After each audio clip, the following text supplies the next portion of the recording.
Shit from O-A-K-L-A to L-B, I'm a Raider. Raider Nation, what's going on? You're watching the Raider Sport. Today's show is presented by Savvy Lifestyle. Well, guys, let's face it, y'all. It is literally about preseason time. Literally 13 days away, and if you need a brand new knife set to get ready for the silver and black tailgates, 50% off at chatsports.com/knife. It's going to be in the comments. It's going to be in the description. If anybody has any questions whatsoever about these knives, please don't be afraid to hit me up. So what we're talking about here on today's show is we'll get into some training camp news and rumors here in a little bit, but I did want to start the show off with a fun little story around Marcus Mariota because he's been linked to the Indianapolis Colts now by PFF. I've seen Fansided write an article, and anytime this stuff starts to swirl around the internet, I want to be able to give you guys my 2 cents. So Carson Wentz is currently out indefinitely with a foot injury. He would have been the starting quarterback of the Colts. Remember, the Colts traded for Wentz this offseason from the Philadelphia Eagles. Pro Football Focus went ahead and wrote an article about some potential quarterbacks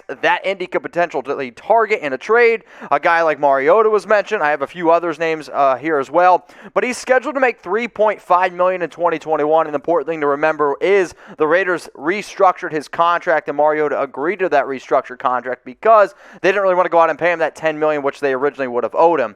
The reason why a lot of people also been saying, okay, the Raiders could trade away Marcus Mariota is because of John Gruden's love and affiliation with Nathan Peterman. The only other thing that I've been seeing as well, because 53-man roster projections are starting to come out more and more and more, and I've actually seen a few people not put Peterman on that 53. He is going to make the roster. The Raiders guaranteed his salary this year. They didn't need to, but they went ahead and did. Now, do I think that Peterman's good enough to be a number 2 quarterback in the league? No, I really do not think that, but he is a reliable quarterback 3, and he's also a very smart quarterback, which helps during some practice squad stuff. Now, here are some quarterbacks that if the Colts did want to go out, and if they wanted to trade for somebody, I believe these are your top 5 people. Nick Foles, backup quarterback of the Bears. He's probably their 3rd-string guy there now. Jacoby Brissett is an interesting name to keep in mind. He played on the Colts last season, but now he is down in Miami. Mariota definitely makes my top 5. Gardner, Minshew, but I actually think the quarterback that makes the most sense on this list here is Jimmy Garoppolo, a game manager, and if he can take care of the football and a run-first offense, he's had some success in that before. So if I was Indy, the quarterback that I would go out and trade for is Jimmy Garoppolo. But be honest with me here. What percent of chance is it that the Colts go out and trade for Marcus Mariota? I'm going to give you guys my answer coming up here in a little bit, but I want you to go down in the comments. Let me know what you're thinking. 0 to 100%. So if it's 0%, it's tuck, roll, tuck that. If it's 50%, that's 2 chalky heads. 100%, that's 4 chalky heads. So how many chalky heads on Marcus Mariota going to the Colts? I'm going to give this one 0 chalky heads. Tuck, roll, tuck that. I understand it's people's jobs to give their 2 cents on some of these ideas. Hell, I do the exact same thing here at Chat Sports. The only issue is this. I just don't see this one materializing for Indianapolis, and I also don't really see it happening for Las Vegas as well. So the Colts, as soon as all this Wentz information started to pop up, they went out and they signed Brett Hundley. I'm not saying Brett Hundley by any means is better than Mariota. It's actually not even close. But I also know that Indy is confident in Jacob Eason. Plus, if they do want to go out and trade, like I said earlier, Garoppolo I actually think would fit better in Indy's scheme than somebody like Mariota. But as it stands right now, here's the Colts quarterback depth chart. Wentz, Easton, they also drafted Sam Ehlinger out of Texas. I still think Mariota would actually probably be the best quarterback on this team, but I don't think Las Vegas is willing to give him up for necessarily that cheap, considering the fact that their backup quarterback situation is a little murky. But if the Raiders were to, let's say, move on from Mariota, I think that they have to go out and sign a free agent quarterback. And the top 5 guys out there, according to what I've seen, you got Blake Bortles, Matt Barkley, Ryan Finley, RG3, and Sean Mannion. None of these guys inspire any confidence whatsoever. But I could also put it like this. If you want to move on from Mariota, get some extra draft capital, I think that the Raiders could get like a 5th-round pick. I saw somebody throw out the idea of getting a 3rd-rounder. That ain't going to happen for Mariota. I'm sorry. But a 4th, 5th-round pick, 4th at the absolute most, 5th round is kind of where I think he goes for. But for this Raiders team right now, you just can't really risk risk to only have Nathan Peterman and Derek Carr, so you'd have to go out and sign maybe somebody that you see on screen right now.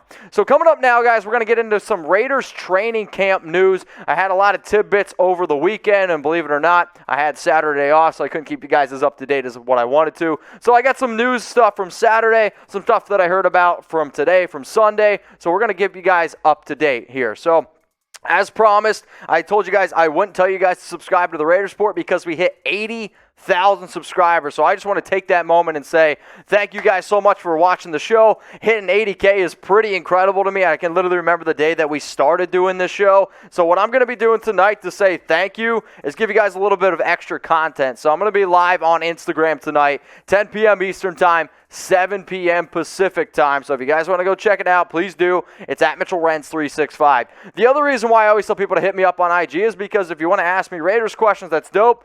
But also, there are some really, really cool stories that you hear and messages that I've received. So I got this one from this guy. His name's Nick. He's a diehard Raider fan, and his buddy sent me this message. He had his last day of chemotherapy. So, Nick, man, congratulations to you. Keep on fighting. Here was the message I got from JJ Moose 24. Hey, Mitch, huge fan and been a loyal follower of the Raiders Report. I wanted to reach out in hopes you'd be able to give my boy Nick a shout-out on your next show. We're both diehard fans. We've enjoyed games together in Oakland in the past. He lost his father to cancer, and unfortunately he was diagnosed with testicular cancer a few months back, but today he completed his last chemotherapy session. We are beyond blessed to be able to watch another Raiders season together. Go Raiders. So everyone down in the comments, type Nick, show him some love. Cancer is one SOB, and the fact that you're battling it out, I love the Raiders blanket in there as well. So Nick, congratulations to you. We got a fun and up-and-coming year. Hopefully everyone out there watches the Raiders Report and can enjoy it with Nick as well. All right, let's get into some of these training camp news and notes. Marcus Mariota, he's been looking good. We started the show off with him, and you could actually see the Raiders use him a little bit more. Gruden said on Saturday that the Raiders might try to use him in some special packages. I'm not 100% sure what that means necessarily, but you could see him maybe in the red zone, maybe some 3rd and 1, 4th and 1 situations. He just needs to stay a little bit healthier this year. Now, my normal stance on this is I don't always agree with taking your quarterback off the field because as much as I like Mariota, he's not as good as Derek Carr, and taking Carr off the field to try to pick up a first down or a touchdown with a quarterback that's not as good, I'm not always crazy about. But I am expecting the Raiders to try to use Mariota in more of these red zone packages, considering the fact that this team has struggled so much in the red zone over the last 2 years. The other reason why I say that is because this is what Gruden had to say on Saturday. We emphasize it every day. Every year, I've got to call better plays. We've got to run the ball better in the red zone. Our running game was horrific in the red zone. No, it wasn't good.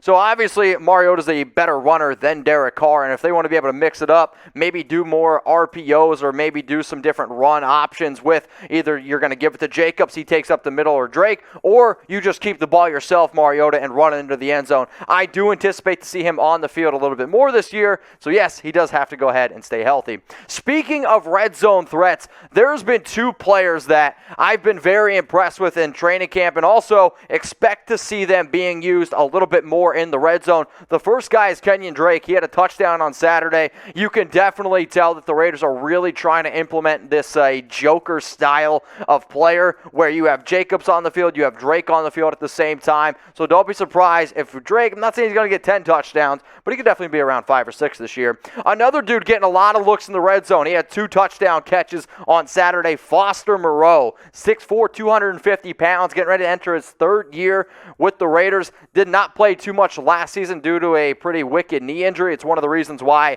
they went out and added Jason Witten. But in 2 years, with very limited playing time, he has 7 receiving touchdowns. So if you guys are out there looking for a sleeper, if God forbid anything were to happen to Darren Waller, you could see Foster Moreau getting some pretty interesting looks. All right, now what we're going to talk about is the 2 rookies that I believe have been the most impressive at training camp. One of the biggest things that everyone's been looking at are how can the rookies continue to play better, because if they don't, Mike Mayock, John Gruden, they could be on the chopping block. Speaking of the chopping block, today's show presented by Savvy Lifestyle. If you haven't already, go ahead and take advantage of the deal that we got going on. Usually these knives are $99.99, but you can cut them down to $49.99. The link that y'all see below is chatsports.com/knives. knife. So go ahead, get yourself a new knife set. You can also support a Raiders fan like Will, which you guys can see on screen. But the reason why I promise you guys will love these, you can put them in the machine washer. Wait, is that what it's called? Dishwasher safe. That's probably the better way to say it. Also, you get a chef knife, carving knife, 6 different kinds of knives, a pizza roller. It's a 17-piece professional set, stainless steel, and it's blacked out for Raider Nation.